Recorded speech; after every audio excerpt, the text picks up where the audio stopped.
Hi everyone, Nazori here. Today we're going to go over a very extensive list of beginner tips and honestly tips that essentially things you might not have known while playing the game. So this is a very long list. We came up with it over a few days from a lot of people contributing different tips and things that they were like, wow, I didn't know that. So we're going to go over a bunch of them right now and hopefully it helps you out. Let's get started. So the first thing I want to go over is super early questions that seemingly everyone has. And that is, when do I get my fishing rod? When do I get my boat? When do I get my wagon? This is all done on the main story quest. Different various quests will unlock these things. The most common one that people miss is the boat.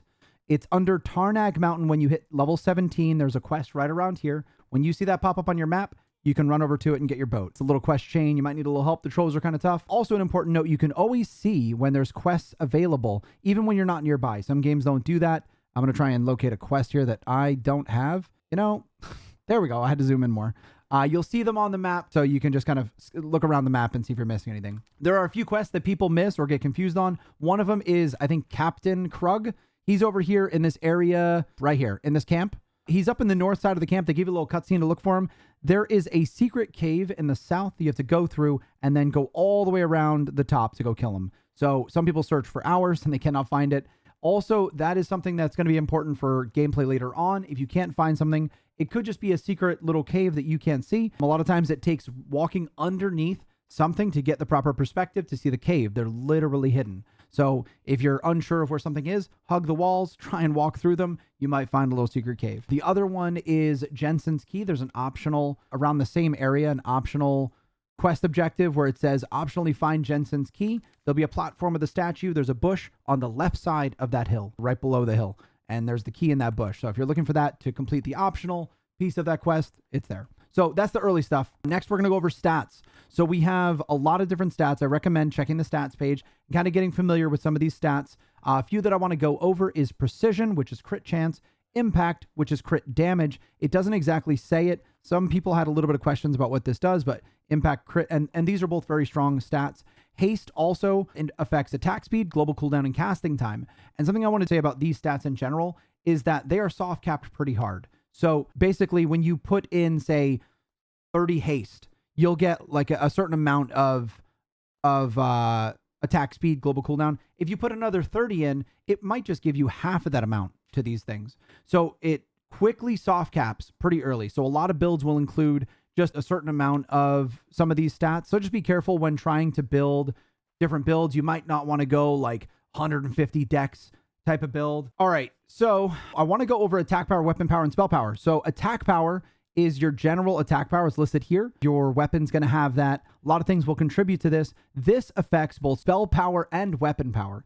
If you see something on an ability that says weapon power, that's physical only. If you see attack power, it is both. So just keep that in mind when looking at these stats. These three are separate things. And they're worded, I don't know, they're kind of difficult sometimes because attack sounds like it's physical, right? The other thing I want to explain is that certain weapons will scale off certain different things differently. For example, my scepter doesn't scale with might, it scales with int. If you have a bow, it's not going to scale with int, it's going to scale with might. So keep in mind to choosing the right weapon based on what your main stat's going to be. Otherwise, you might wind up with something that doesn't work with your weapon.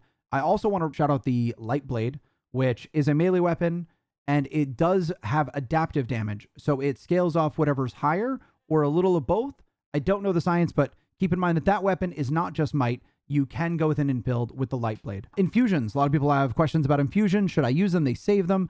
You don't need to save your infusions. When you have an item, it doesn't lose anything when sticking it into another item. There is no loss on the infusions that you put in. So don't stress too much about wasting infusions. If you put it all in your weapon, later on, you can just stick that weapon into another weapon. You may want to spread out your infusions to make sure you're spreading out decently. But at the end of the day, don't stress that you've wasted it on an item.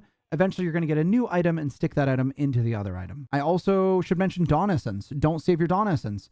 Dawn Essence is only used for Raven packs, which apparently I have.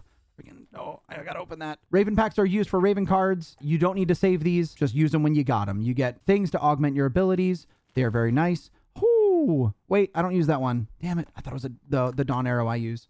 Anyways, moving on. Archetype stuff. Since we're on skills, let's move on to the archetypes. There are bonuses for leveling your inactive archetypes. These ones that are not active, protection, shadow, they are giving me stats or skills and stats.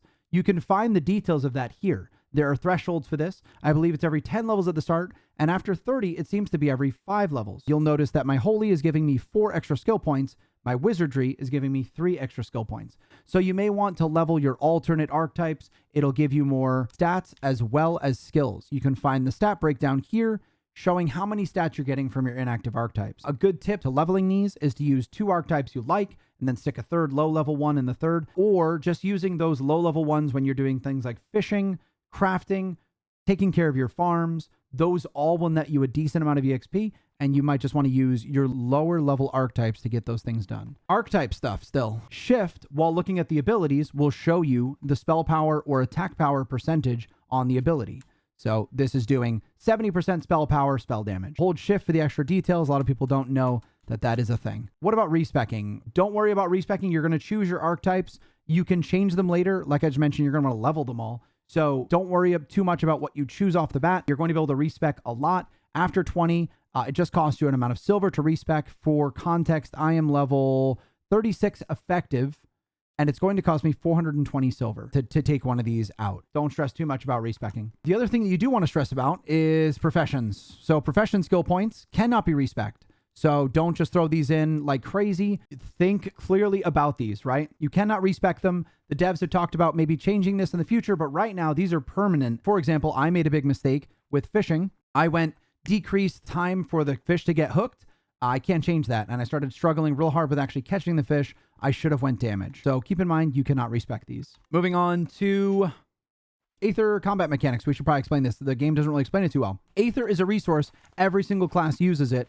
This is how it works. So certain moves are going to give you Aether. Certain moves are going to use Aether. Almost every move that uses Aether will use increments of 10 Aether at a minimum. So if you have only 10 Aether and the move says it will use per 10 Aether, it'll just use that 10 Aether and enhance your ability somehow. For example, this one gives me an extra 27 damage shield per 10 Aether. Up to 50 on almost every single one. So if I hit this, it's going to take 50 of my Aether and give me a nicer shield. If I use builders, it'll build that Aether back up, and I can use more Aether consuming ability. So keep in mind with that, if you're sitting at 100 Aether nonstop, you might want to consider grabbing some more things that spend Aether. You're either lacking a lot of damage or shields or heals that you could have that you're not currently using. When you're designing your build, keep in mind builders and spenders. Okay, that's it for the archetype stuff. We have travel and bounty board stuff. We've had questions about traveling. Fast travel, you can fast travel from shrine. So when you're dead, those shrines, you can fast travel. Your Moa bird, you just feed your Moa bird like always. You can bond with it. Don't worry about like, oh, I'm just going to replace him later. You can actually breed with the Moa bird. Not you breeding with the Moa. You can use the Moa bird for breeding. It's worded poorly. The levels you get can actually also enhance the offspring. So bonding with the starter Moa bird you get might not be a bad idea because you can just, first off, get a bunch of stats out of him while you have him. And then he's not useless if you replace him because you can use him for breeding better Moas. So don't be like, oh, I don't want to feed this guy because I'm just going to get a better one later. You can get rations. Don't get your rations from the shop. They are 1,000 from the vendor. You can get them from players for very cheap. So buy the Moa rations. I can't see it with my camera. Buy them from other players on the market and keep your Moa fed. It'll help get your bond up quicker. Bounty board. A lot don't know that you can re-roll the bounty board. And I'm not talking about the every 2 hours or 4 hours if you don't have patron when it's up. If you don't like your bounty board selection, hit the reroll button again. It'll ask you for an amount of silver and you can literally reset the bounty board. So keep that in mind when you have tasks that you don't like. When choosing tasks, I would choose ones that you prefer. If you build a single target, pick the single target ones. If you like to mine, pick ones where you're going to be able to mine turtles, goblins, whatever. Don't ignore the bounty board. The rewards are really good. If you go to the little shop guy next to the bounty board, it'll show you all the ranks. There are some pretty cracked out items in that bounty board. So level your bounty board every chance you can. You're going to have to grind a lot of mobs in this game anyways. So best to hit the bounty board every time it's up. Also, if you don't feel like grinding the bounty board, go to the board, select your task, wait however long, and then you'll have 2 bounty board things you could do in a row, right? Because the timer starts when you take the task, not when you've completed it. Also, a question that a lot of people ask is, how do I get my rewards for doing the task? It's automatic. You might miss it because it pops up with your experience and stuff on the side. As you complete bounty board quests, they just give you the rewards right when you complete that last mob.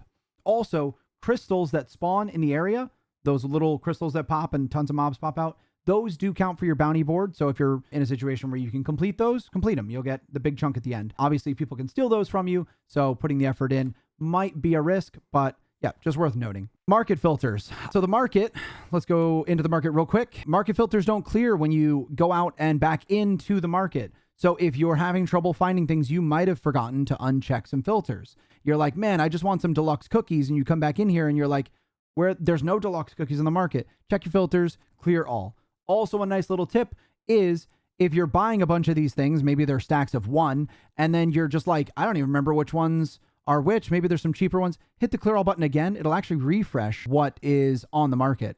So you can actually refresh the list by hitting clear all. Some people said you can also switch between buy orders and sell orders will also do the same thing, but I think the clear all is the quickest way. Player inspection. So a lot of people don't know you can inspect players. The system kind of sucks right now. I don't have any players nearby to do so, but let me hide my chat for a second. If we select server log here, this is where your player levels are going to be. I'm sure they're going to give us a better option in the future, but right now, this is how you inspect players. You have the server log open, and if you control right-click someone and then hit look, it'll pop up in the server log with their effective level and their legacy level, and it'll show you what classes they are. Alternately, you can shift. I believe it's left or right-click. I'm not going to lie. I think it might be both. I don't know. Whenever I'm trying to inspect someone, I hold shift and I click both. I should probably test that at some point, but shift-click does also do the same. So on a player, and if they're on a Moa bird, sometimes right in front of them is the way, because you want to do it right on the center of them. So if they're moving quick, try and click right in front of them. It'll pop up. Oh, I can inspect myself here. There it goes. You'll see it'll show legacy level and effective level in the inspection. Next, right click to interact with stuff and targeting. So a lot of people don't know that you can target with right click.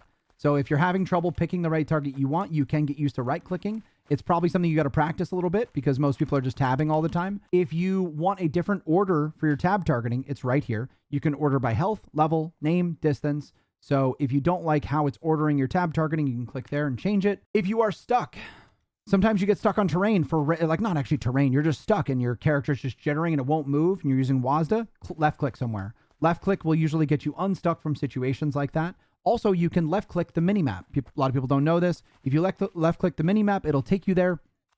It has some limits. It's a little janky, so don't rely on it too much. Also, if there isn't change in elevation between, so if there's a staircase, a set of stairs, it won't take you through there and it'll just get confused and it might take you in the wrong direction. So use it, pay attention when you use it, but it's useful if you just kind of want to auto walk a little bit. Right click ability bars to set hotkeys. Some people don't know there are not a lot of hotkey options in this game. They are working on adding more hotkey options, but if you want to change your ability bars, right click edit hotkey can do that. Edit UI option. That's another option that a lot of people don't know exists, and it's freaking gorgeous actually. Windows, edit UI. You can move everything. So this is where the EXP pops up. I can change where that is, my buffs, my debuffs. Keep in mind that there's currently a bug with trying to click through these. You'll notice that right now, I have everything on the edge of my screen, and that is for a very good reason, because I think the game has trouble clicking through the UI elements, especially on a boat, because I was having my buffs and debuffs right below my character. I liked it that way, but when I was on my boat trying to shoot my cannon, or if you're fishing and trying to click the X to cancel the fish, you cannot click through the UI. You literally have to go into this edit UI and move it out of the way. So I put most of my stuff to the outer edge until they correct this problem. So keep that in mind if you're having any issues. I'm sure they'll fix that eventually, but that is currently an issue. So you may want to consider moving everything to the edge. Let's talk about Warmode channel and some PvP stuff. So you can change channels at any shrine. So you go to the respawn shrine, you can hit the little channel option here, channel selector, and change your channel to any number of channels if someone's camping you, or if you're trying to run packs, you think you've been spotted, you can put your packs in the warehouse, change channels. Now, there is a Warmode channel. Currently, there's 2 Warmode channels now. We're on one, and it's letting us select the other. Warmode channels give you a bonus to XP. It'll give you 20% bonus to trade pack value, but it is obviously a lot more risky because it is the Warmode channel. On Warmode, there is no penalty for flagging up. You can go offensive, flag up.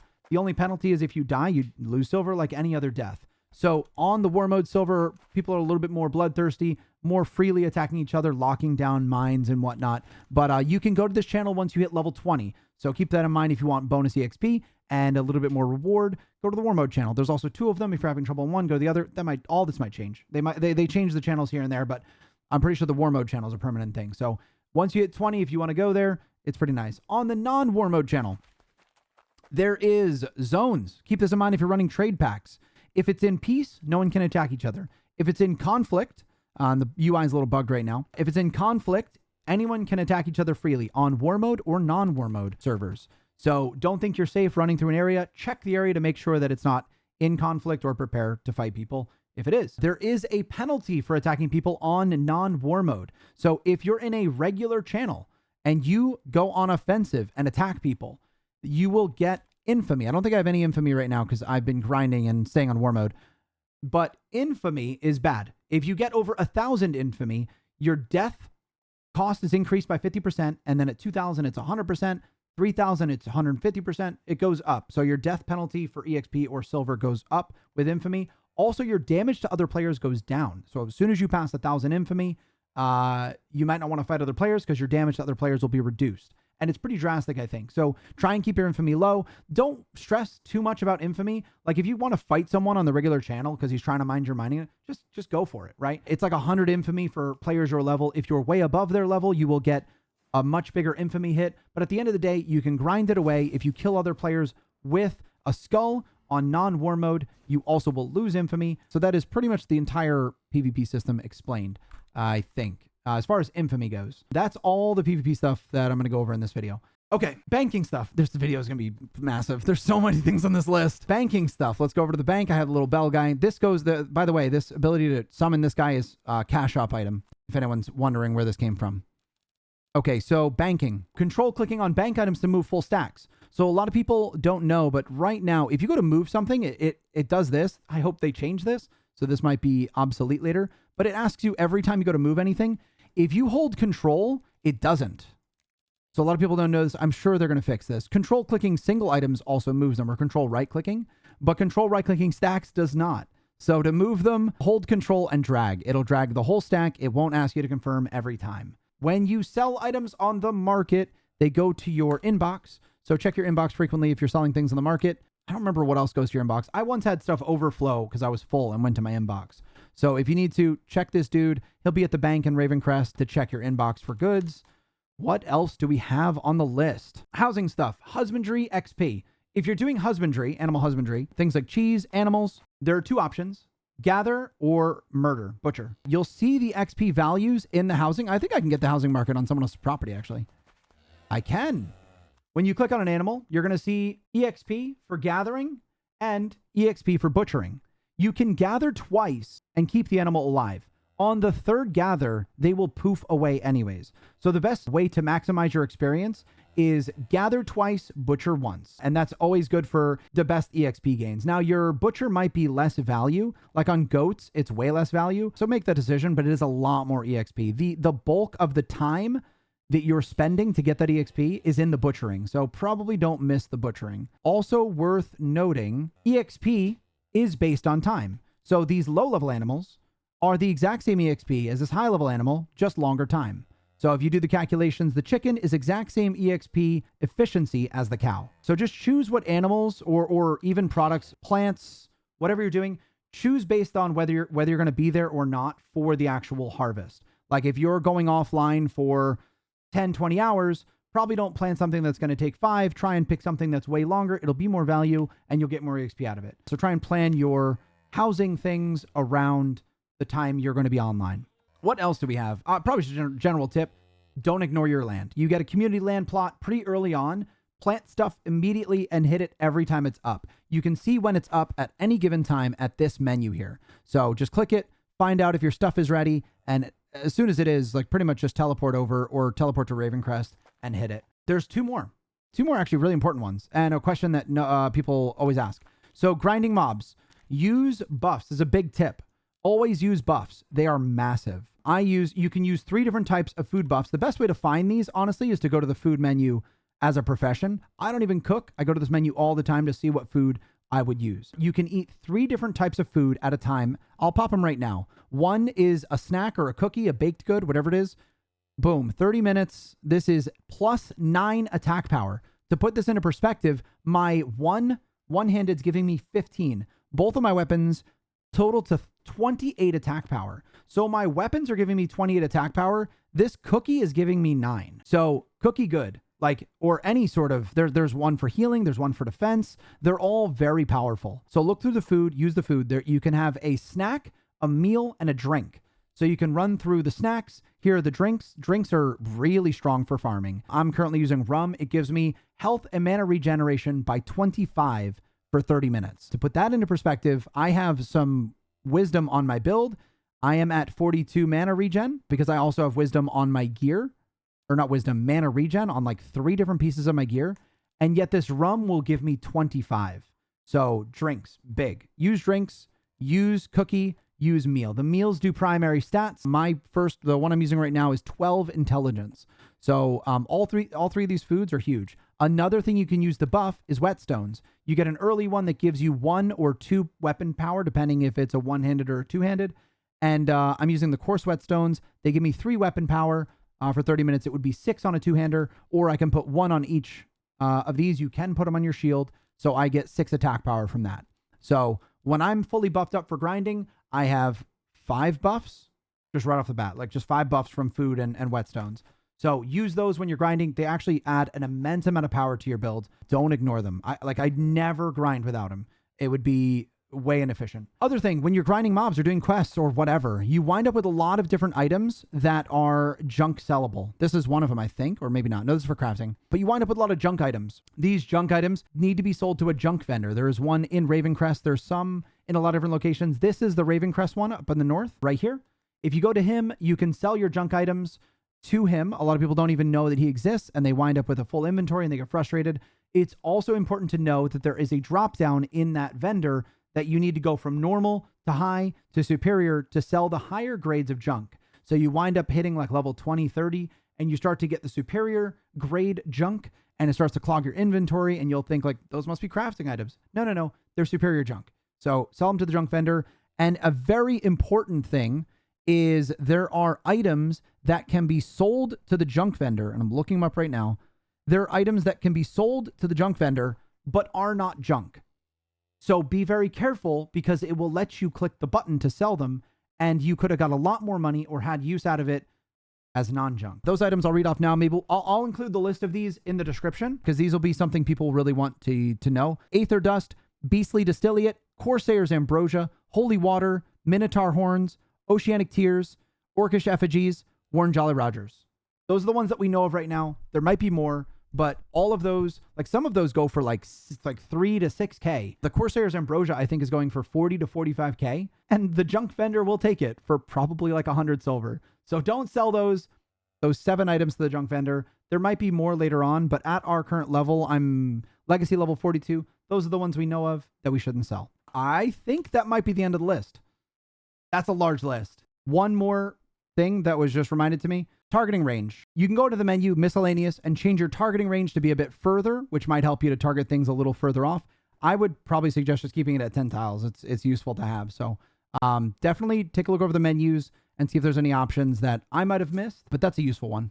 Guys, that is going to be a very long video. I hope it's super useful. That is a lot of tips and things you might not know about Ravendawn when getting started, or even if you've been playing we have people playing for weeks that are like, what? I didn't even know that. So hopefully you got something out of this video that is useful to you. If you liked it, please give it a like, share it with your friends. And if you guys don't know, I do stream on Twitch every single night at twitch.tv/Nazori. If you have any questions, you can catch me there. But guys, thank you for watching, and we'll see you around.